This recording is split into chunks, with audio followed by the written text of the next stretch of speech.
Good, good afternoon, my conscious co-creators. Welcome to another edition of the Conscious Consultant Hour, Awakening Humanity.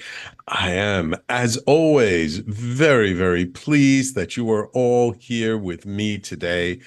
Today is one of those shows, no guest, just me, and I'm going to dedicate this episode to a loyal listener who suggested the topic, Neil down in Florida. So, Neil, thank you for reaching out. Thank you for suggesting this topic. And we will get into that shortly, which is how to find belonging in a disconnected world. But first, of course, we have our blog post, and actually, it's so funny. I swear to God, I did not cherry pick this blog post. This really was the next blog post on the list. Um, and it's so apropos. Um, and the blog post is entitled, When We Share Our Pain, We Find Others Who Feel as We Do. We can feel all alone in the world, that no one else knows our pain. It is as if our own trauma is so unique that there cannot possibly be someone else who can understand, who feels what we feel, and who has been through what we have been through. It can feel so lonely to live in our own skin. We go through our daily life doing the best we can, carrying on in the face of our pain. While we can make friends and connect with some people, we still feel alone, as if we will never find someone who can truly relate to our experiences. Years pass by, and we learn to live with the loneliness and push forward. Yet every day feels like an effort, not just to get out of bed, but to live. That feeling we can't quite shake, that we're not like everyone else. No one understands and no one can relate. Until one day, something magical happens. When we can't stand how we feel anymore, we go out and we seek help. We often get surprised. We come to a group or a healing circle praying for some kind of relief, hoping beyond hope that there is some way to feel better. And somehow the universe puts us right next to someone else who is a complete stranger. Because we don't really know them, we somehow feel safe to share with them. We share our pain, our guilt, our loss, our grief, and our trauma with them. As we look at them, we notice something we've never seen before.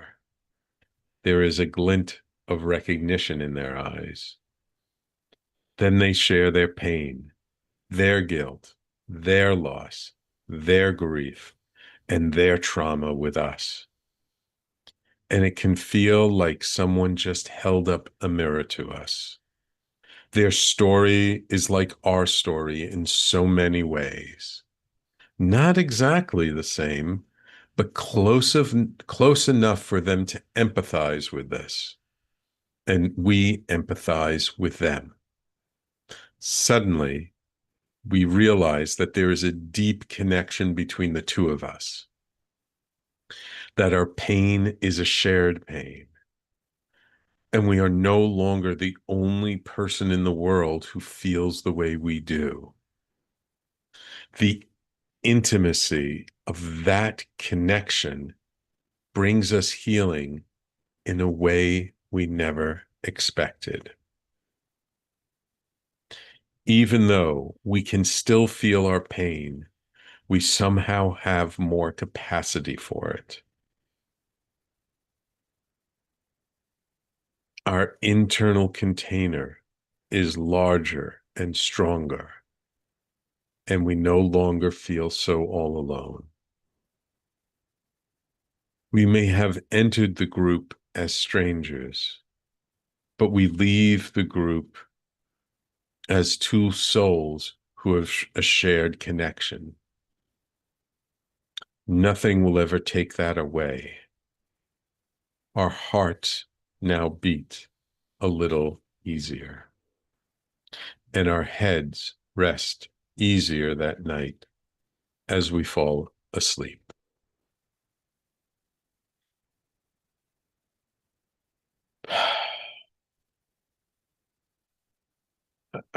I wrote this blog post a couple of years ago,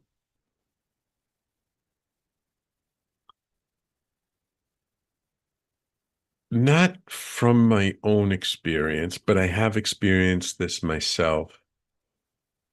But it was more the insight I saw from two people who came to a ceremony, who showed up as strangers and started to share what they were going through. And as they talked about, and I believe, I might be wrong, but I believe it was about two women who were both married to narcissists.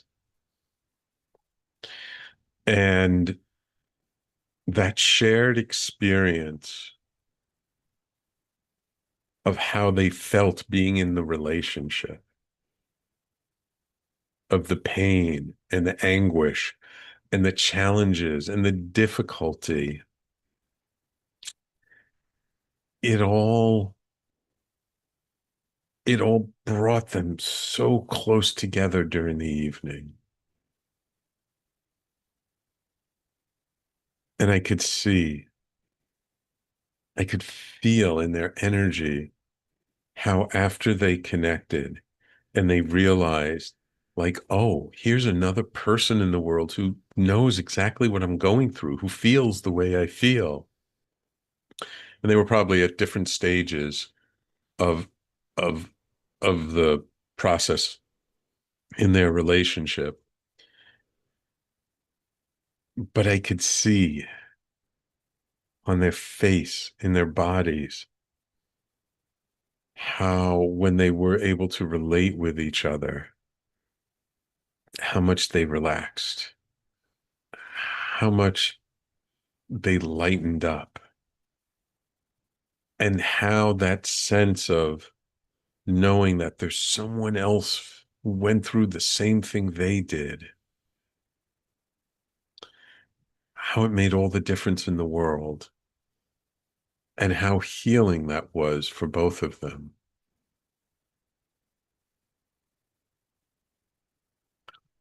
And the curious thing is, when we find other people, it doesn't have to be just one person, but when we find other people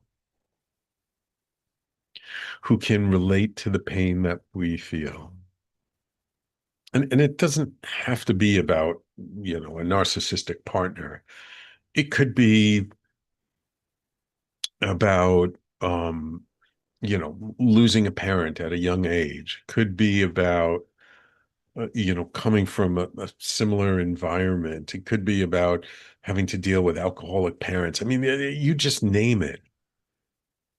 It could be about losing our spouses. It could be so many things.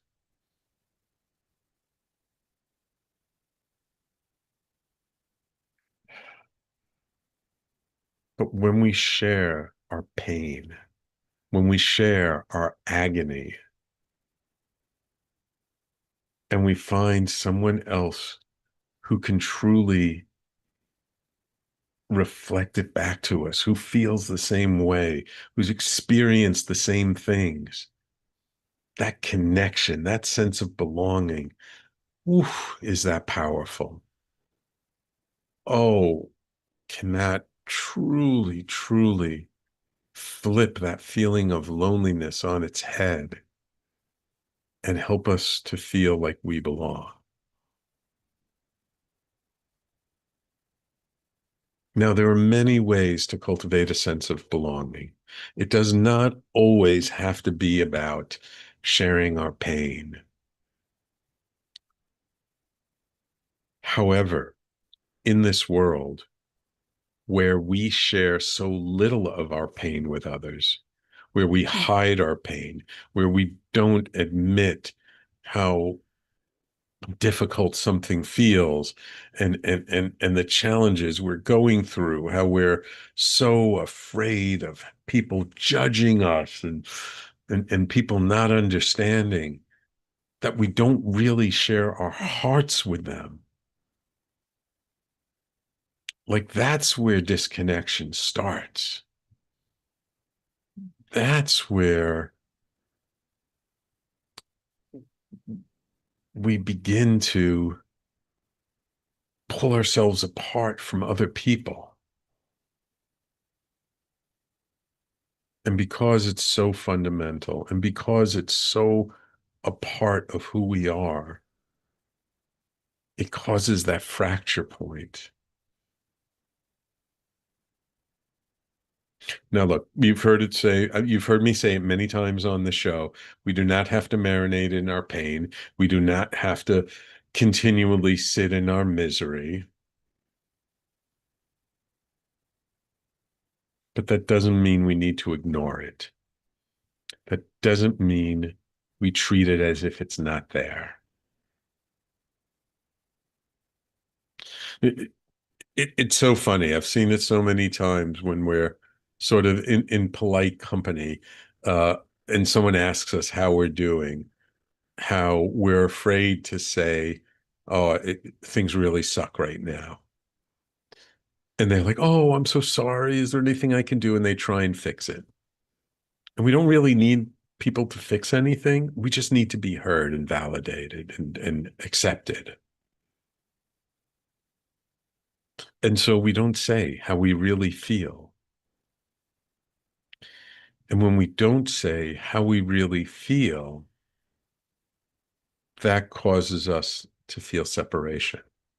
That causes us to lose that sense of connection with other people. Now, the thing is, it's not their fault that we don't share. That's on us.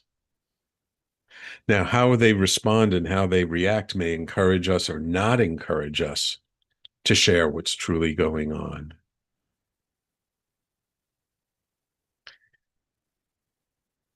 But if we find ourselves in that place where we're truly in pain, where we really need to share what's going on with us, and we don't, then we are contributing to our own isolation.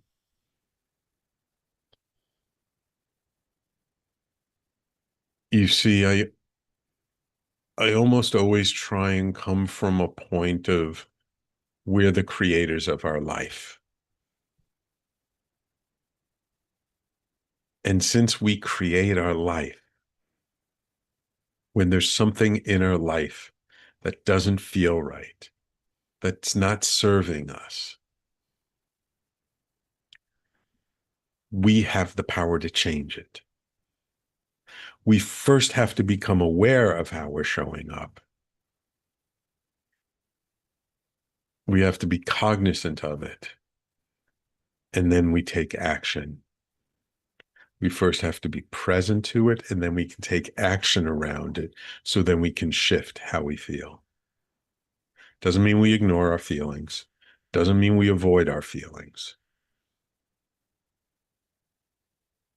We honor how we feel. And if we want to make that load a little lighter,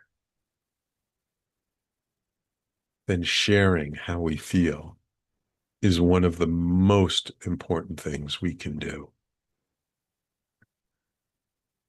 And that's why sharing our pain is so important, because there are lots of people all around us.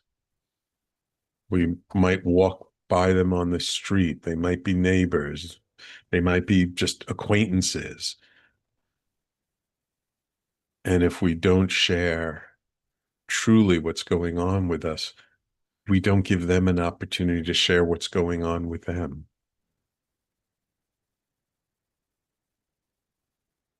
And sharing what is truly going on with us and hearing what is truly going on with them, that's how we connect. One way is by sharing our pain. It is not the only way, but it's an important way. And that's why I wrote this blog post. So again, this blog post is entitled, "When We Share Our Pain, We Find Others Who Feel as We Do." And of course, you can always find my blog posts on theconsciousconsultant.com. And if you like my blog post, check out my book, Everyday Awakening, which you can find at everydayawakeningbook.com and at all the major booksellers. And it really feeds into sort of our topic today, again, inspired by my loyal listener, Neil. And listen, if you're listening to this and you have questions around this, or you feel differently about it, or you want to know something, post your comments right now in the live streams, and I'll be more than happy to answer it. And so Neil is someone who's retired down in Florida, and he asked me to talk about um, the experience of loneliness and isolation. And I felt like, this is a good topic, because ever since the pandemic, more and more people are feeling lonely and isolated.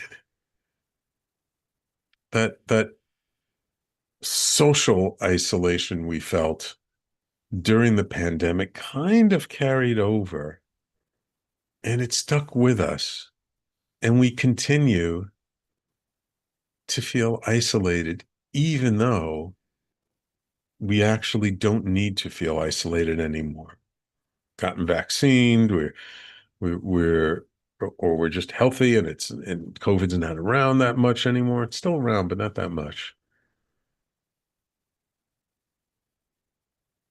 But it's more than just the physical isolation. It's more than just, oh, I couldn't go out. I would call it a spiritual isolation or an emotional isolation, because I'm sure you've heard lots of people talk about how the world is getting more and more divided every day. If you don't believe exactly the way someone else believes, then you're wrong and they're right. And there's no room for compromise anymore. And people just can't get along with other people who think differently than them. And so when we start cutting ourselves off from people who think differently than us, then we start cutting ourselves off from one person, and then another person, then another person, then another person. And then pretty soon, there's not too many people around. And we've literally isolated ourselves.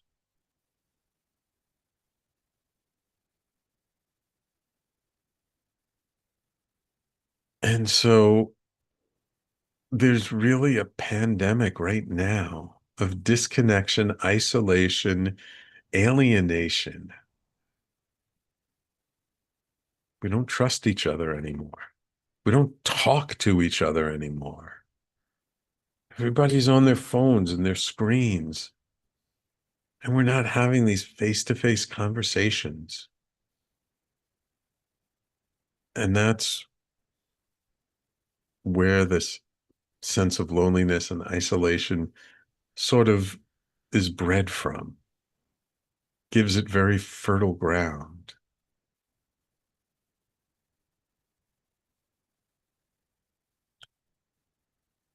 And of course, as we age, there are different challenges, especially once we retire. And if we're not working, we're not in the workforce. I mean, a lot of our socialization happens at work because that's where we spend the majority of our time.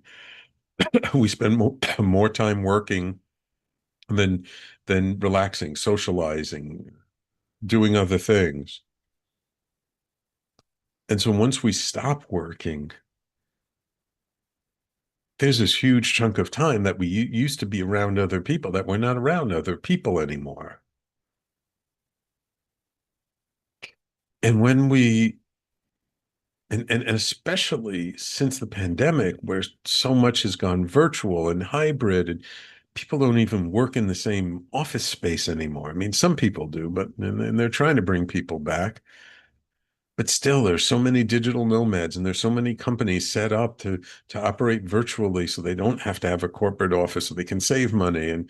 And there are all these things going on.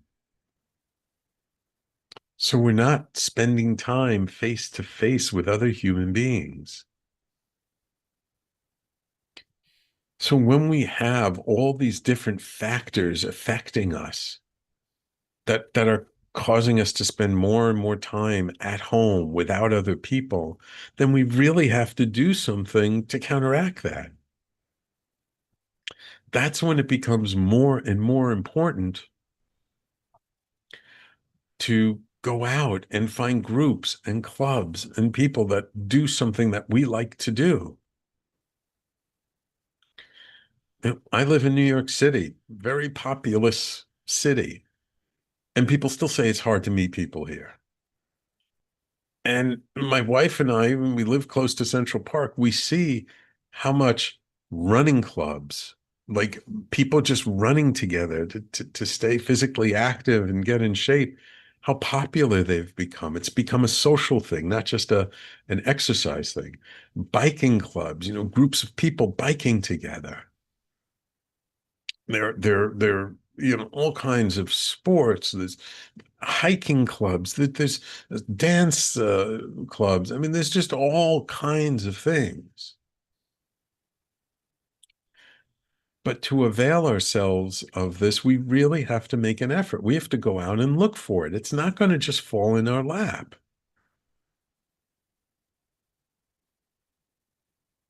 And so, if you have some kind of interest, if you have something that you love to do. I remember back when I was in college and I was taking some fine arts classes. I was taking life drawing and painting and printmaking and stuff. There were many, not many, I would say about a third of the class were retired people who were taking classes because they just enjoyed and they wanted to learn how to draw or paint or do something.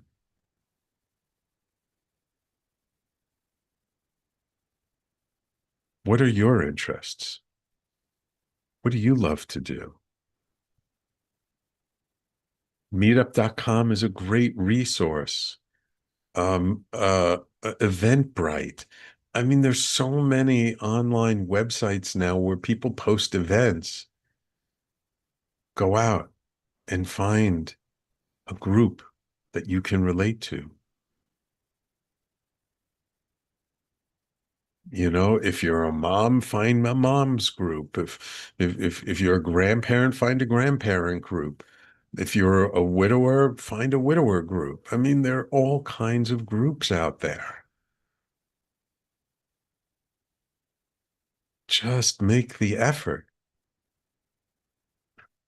Speaking of groups, my wife and I, a friend recommended it to us, and I believe that the movie's now on Amazon. We went to see this movie called Group, The Schopenhauer Effect. And it was all about a therapy group therapy that this one psychiatrist was running and sort of showing like several group sessions and the interaction between the people. And it was really good. and seeing how these people connected and how that group therapy became so important to everyone in the group. And if you're experiencing challenges, if you're having real difficulty with depression and loneliness and isolation, maybe it might just be worth your while to find a therapy group that you can go and talk to it about how you're feeling. And if therapy ain't your jam, find another kind of healing group. There are all kinds of healing circles. There's energy healing, there's emotional healing, there's a million different healing techniques out there that people hold groups about, family constellations and psychodynamic stuff. I mean, there's so much now. I mean, God, when I was growing up, there was so little compared to what there is now. There's an abundance of opportunity to find ways to connect with people that there had never been before. And it's easier than ever to find it. I mean, back before the internet, how did you find groups? You had to know somebody who knew somebody. You had to see an ad in a paper or something. It is so much easier. Everything is listed online. It's so much easier to find something that that you can have some connection to other people with.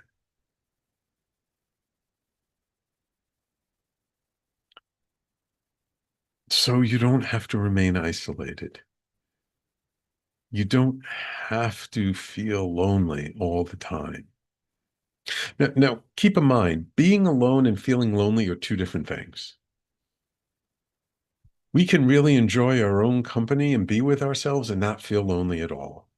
And we can be in the middle of a group of people and still feel lonely because of that connection. Loneliness is an internal feeling.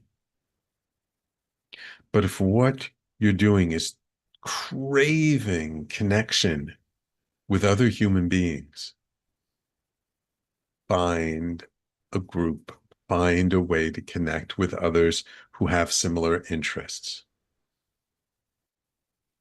It may not be that easy, but if you make the effort, it will pay off. You see, here's the thing. Do we sit and we wallow in our loneliness? And do we accept our loneliness as just a fact of life? Or do we look at it as a challenge? I'm feeling lonely. It doesn't feel good. I've got to find a way to get out there and find other people.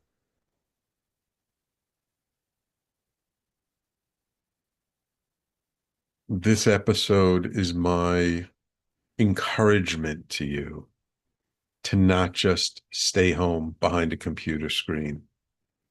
I mean, if you're homebound, that's one thing, find online groups. But if you're not homebound, go out. Check your local library if you're not too far from one. Do they have lectures? Do they have reading groups? I mean, what do you like? Do you like reading? Do you like music? Do you like performances? Do you like culture? Do you like food? Do you like politics? I mean, just pick a topic, any topic, and go out there and find other people you can share some time with who also like that same topic. I guarantee you, if you just keep looking hard enough, you will find someone. Now, again, I live in a big city. There are groups for everything here in New York. In other places where it's not as populated, it might be a little tougher. You might have to go a little further. There might not be quite as many groups around or available to you. And maybe it's just about getting out and doing what you enjoy and seeing who you bump into along the way. Maybe you like nature. You go to a park, you find other people in the park doing stuff, and you just happen to sit next to someone and you strike up a conversation. There are all sorts of ways. So it's time for us to take a break. When we come back, I'm actually going to talk about a very special person in my life and how they dealt with their loneliness and isolation, and how they became, for me, a true model of how not to give up. So I will tell you all about that when we come back. You are listening to the Conscious Consultant Hour, Awakening Humanity. Please post your comments and questions in the live streams. We do this every Wednesday now, 12 noon to 1 p.m. Eastern Time, right here on talkradio.nyc and all over social media. And we will be right back to continue the conversation in just a moment. Are you a spiritual seeker? Are you interested in expanded states of reality? I'm Sam Leibowitz, your conscious consultant. And on my show, The Conscious Consultant Hour, Awakening Humanity, we will dive into these topics with authors, teachers, researchers, and guides. Tune in at our new time, Wednesdays at 12 noon Eastern Time. That's The Conscious Consultant Hour, Wednesdays, 12 noon Eastern on talkradio.nyc. You're listening to Talk Radio NYC. Uplift, educate, empower.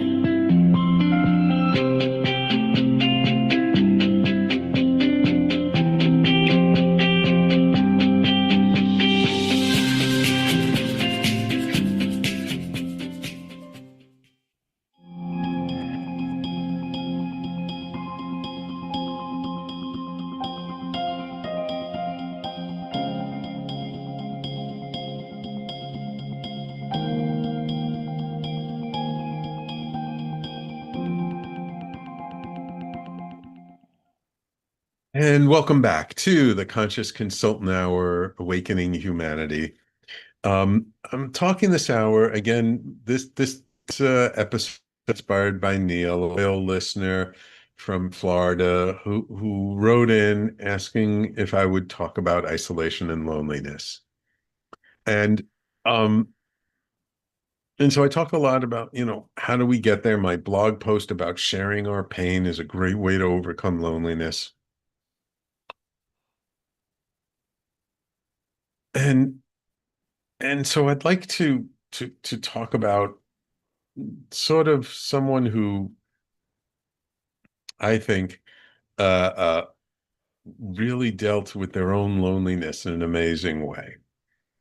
And that's my mom. And God bless her soul. My mom was someone who she loved to talk to people. She loved to connect with people. If she was online anywhere on some line, you would be sure to see her talking to the person in front of her or behind her. And when my mom retired and she moved to Riverdale and she started going to the Riverdale Senior Center, she made several friends there because she was a very social person. But my mom ended up living a really long time. And the challenge, and she was pretty active, and everyone always thought she was younger than her age for most of her life. And she met these two guys at the senior center, Marty and Izzy, and the three of them used to go on cruises together, and she really had the time of her life with them. But then first Marty got sick and died, and then Izzy got sick and died. And my mom went from her 80s to being 90 years old to 91. And she basically outlived all her friends. She outlived the relatives who were of her generation. And this is something that we don't often talk about, which is that, longevity is a blessing and a curse. That living a long time, that's what everyone wants. But we don't realize the consequences of it sometimes. That if we don't find a way to stay connected and to find people to connect with, living a long time can be really lonely because you outlive everyone you know. And it all depends, like, is your family close to you or not, living close to you? Now, my mom, up until she was 91, lived up in Riverdale. I'm in Manhattan. It wasn't too far away, but my wife and I are working and we're doing stuff, and she's retired. And, we would talk on the phone, but we didn't see each other that much. And my sister was in Israel and she had her family in Israel. My brother's down in Virginia Beach, and we didn't really have any other relatives around here. So there weren't that many people for her to talk to.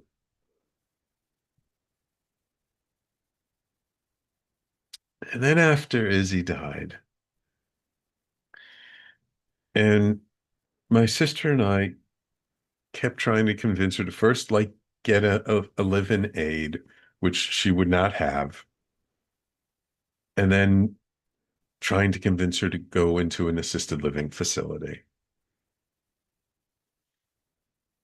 And she didn't like any of the assisted living facilities around here. Um, and she didn't want to go into them. She felt they were too expensive. They weren't very nice. And then my sister was smart. See, my sister has kids. I don't have kids. And she had her daughters talk to my mom, their grandma, and say, "Hey, Grandma, why don't you come to Israel? Then we could see you every week." And so on her next trip to Israel, my sister took her around to see several different assisted living facilities, and she found one she liked. And so at the age of 91, she decided to, as she said, "I'll just give it a try for a few months." Which me and my sister were like, "No, it's not going to be a few months. This is going to be permanent." But there was no telling my mom that. Um, and so she moved to this assisted living facility in Israel. And it's kind of funny because even though she'd gone to visit my sister many times to see the grandkids, she never actually learned Hebrew. She spoke Yiddish. And so she would use Yiddish with people in her generation, but she didn't speak Hebrew. So she had to find a lot of English speakers. And an interesting thing happened. My mom, being my mom, she would talk to people. She would meet people. She got invited over to people's homes for dinner. She created a whole new set of friends through her assisted living facility, my sister's synagogue, through a lot of different things. And and it was so funny because it like gave her a new lease on life. Because she refused to just sit in her little room or her apartment in the assisted living facility and just exist. She had to be around and talk to people. She met new people. She made new friends. And by making new friends, I really feel it gave her a new lease on life. Now, how many people do you know would change countries at the age of 91? Not too many. I actually, other than my mom, I don't know anybody who's done that at that age. And you know what happened? She lived until she was 99. And if you look at uh, the studies around longevity and these quote unquote so-called blue zones, and what does it take to really live a long time? The number one factor, not the only factor, but the number one factor is community, being connected to a community of people.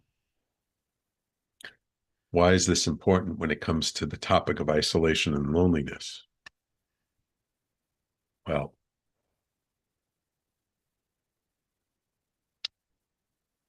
feeling isolated and lonely is the exact thing that takes us away from our vitality. Human beings are social creatures. We are meant to be with other people. Now, look, there are some people like my mom who are very social, and then there are people on the other end of the spectrum who are very unsocial and who don't need to be around people and don't like to be around people. And that's okay. We're human beings, we're all different. But if you want to live a joyful life, if you want to live a long life, if you just want to live a, a more connected life, then finding a community, finding a group of people that you can spend time with, talk with, share with is so important. I mean, community truly is the answer to most of the things that ails society. Now, for some people, community is a triggering word. Community, because they were brought up in a community that had a lot of issues, a lot of traumas, a lot of challenges. So for some people, you talk about community, like, oh, no, no, no, I don't want anything to do with community. I was in this community and it was awful. And look, I get it. You know, the communities we're born into are not necessarily the right communities for us.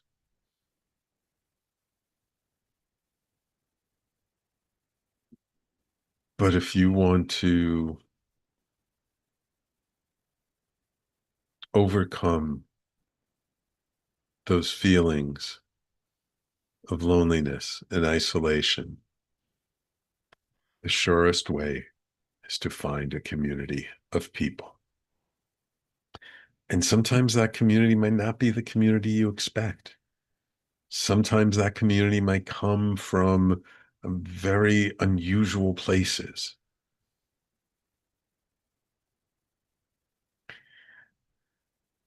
And sometimes it can be difficult to find that community. It can take time. It can take a lot of effort.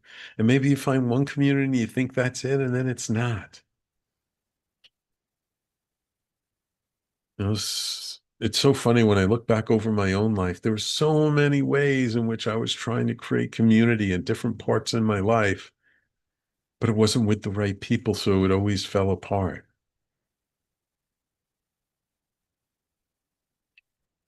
But the thing is not to give up. And now I've found a community of fellow seekers who I feel so connected with and who give me a real sense of belonging. And I've talked about it before. The end of last year, I went out to California to an intense 3-day retreat, and there were several people there that I knew that either I hadn't seen them in years or I'd only seen them online. And there were a bunch of people also I'd never met before. But being in that retreat, being with those people, I had such a sense of community, such a sense of belonging. It really nourished me and filled up my soul. It truly was healing to feel, to deeply feel that sense of belonging. Like, yes, this is where I'm meant to be.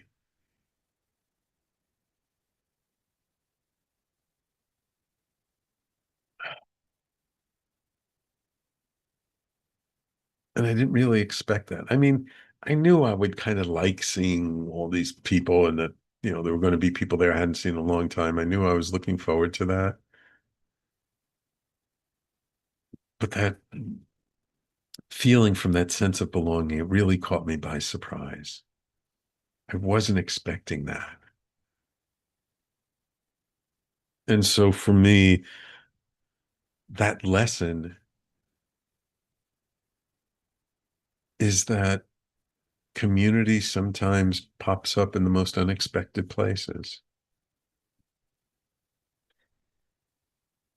And that sometimes we have to travel to find community. Sometimes it's in our backyard, and sometimes we have to create it. Maybe there's not a group in your backyard. Like, I see my engineers talking about joining a book club, but it's 20 miles away from where they live. Yeah, sometimes you have to travel a little distance. And maybe you're the one who needs to start the book club or the gaming club or the chess club or the whatever club or the language club or whatever kind of club you want. If you can't find the one you want, why don't you create it and let people know about it and see who shows up? You see, again, I truly believe we create our life. We create our life through so many ways, through our energy, through our choices, our decisions, through how we show up in the world, through our conversations, the words we use. We create our life. So create the life you want.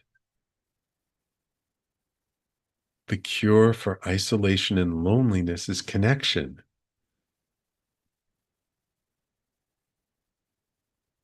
Create the connection for others, and you'll find the connection for yourself. Sometimes when we get too focused on ourselves and our own pain and our own challenges, we forget that there are other people out there who also have pain and challenges, who also are feeling lonely and disconnected. Start a Lonely Hearts Club. See who shows up. You have the power. It's easier now than it's ever been before to do something like it.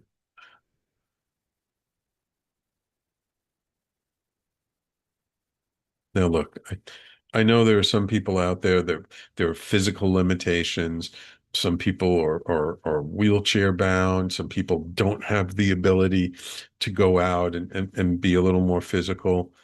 So if you're in that position, then maybe you need to create some kind of group online for other people like yourself. The thing is, if you feel the calling for something and you can't find that something, maybe that calling is for you to start that something. Does it take time? Does it take energy? Does it take effort? Yes, absolutely. But wouldn't the rewards be worth it?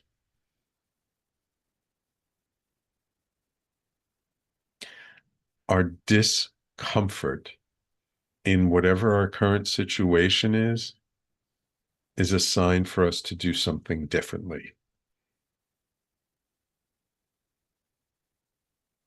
So, what do you need to do differently to relieve that discomfort? Where can you find that sense of belonging? I'm not saying you have to move to another country. Although, I've heard, like in Europe and other countries, things are much more community oriented and people come by your house without invitation, say, hey, come on, let's go. We're going to the pub. We're going to get dinner. Come.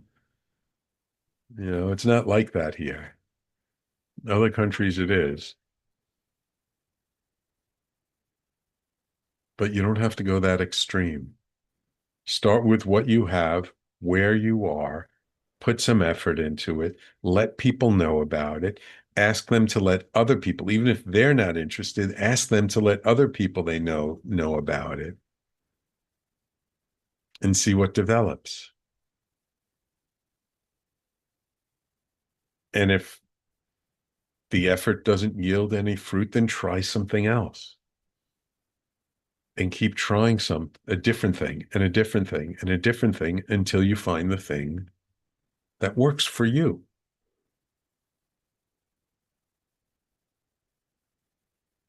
Because as long as you still have breath, as long as you still wake up in the morning and you have the ability to do something, you can change. You can change your situation. You can change how you feel. You can change how much connection you do or do not have. As the old saying goes, any day above ground is a good day. What are you going to do with this day? How are you going to find belonging in a disconnected world?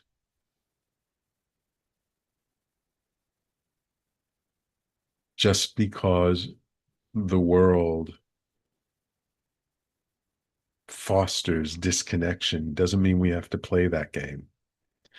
Doesn't mean we have to show up in a way that causes more disconnection for ourselves or others.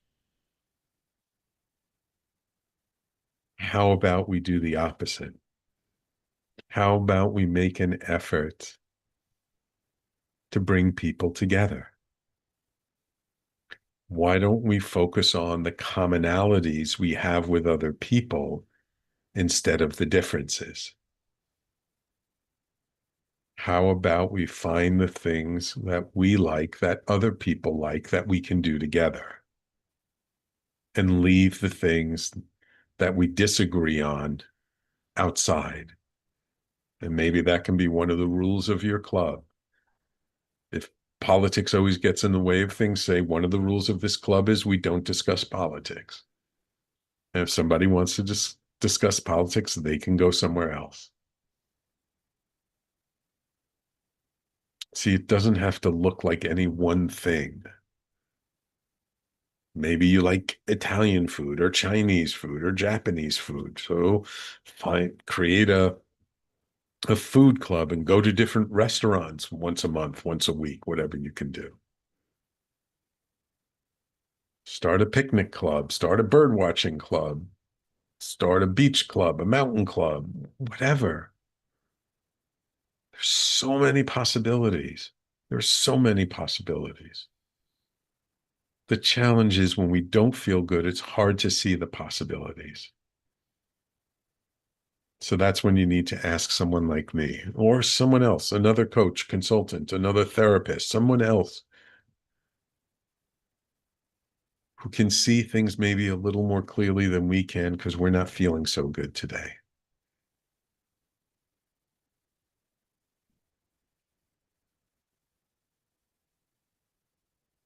So look, if you're feeling lonely, if you're feeling disconnected, if you're feeling like there's nobody in the world who feels the way you do, this is me letting you know that absolutely there are other people in the world who feel exactly the way you do. You just have to find them. And that feeling lonely and isolated is not a permanent state, does not have to be how you live the rest of your life. It is not the only way to be. And my invitation to you is to find a way for you to move past the loneliness and the disconnection and find connection. And sometimes, like my blog post said at the beginning of the show, one of the simplest ways to find connection is to share our struggles with someone else and listen to their struggles. And maybe we just might find that us human beings have a lot more in common than we thought we did.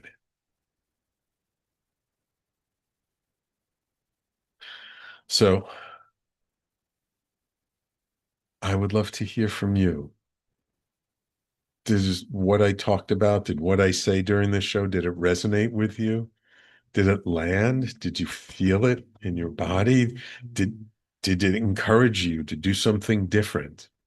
What are you going to do this week, this month, the rest of this year? What are you going to do to feel a little more connected, to find more people who feel the same way you do? I would love to hear about it from you. Please comment on the videos, on the live stream, send me an email. It's easy to get in touch with me, Sam at theconsciousconsultant.com. I really want to thank Neil for giving me this week's topic.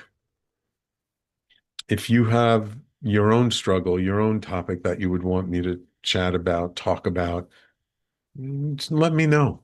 I would love to hear about it. And I do these me only shows about once a month, once every other month sometimes.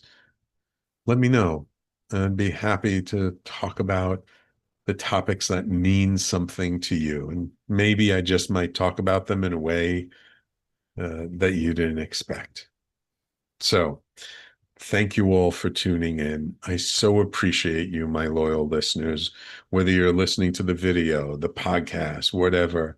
And don't forget, if you did miss any part of today's show, you can always catch the replay on talkradio.nyc, on all the social media platforms. And of course, you can always listen to our show on your favorite podcasting apps, Apple, Spotify, Pandora, iHeartRadio, Amazon, wherever you listen to podcasts, you can find the Conscious Consultant Hour. Well, thank you all for tuning in. I so appreciate you. Next week, I will have a fascinating guest, so make sure to tune in. Take care, everyone. We will talk to you all next week.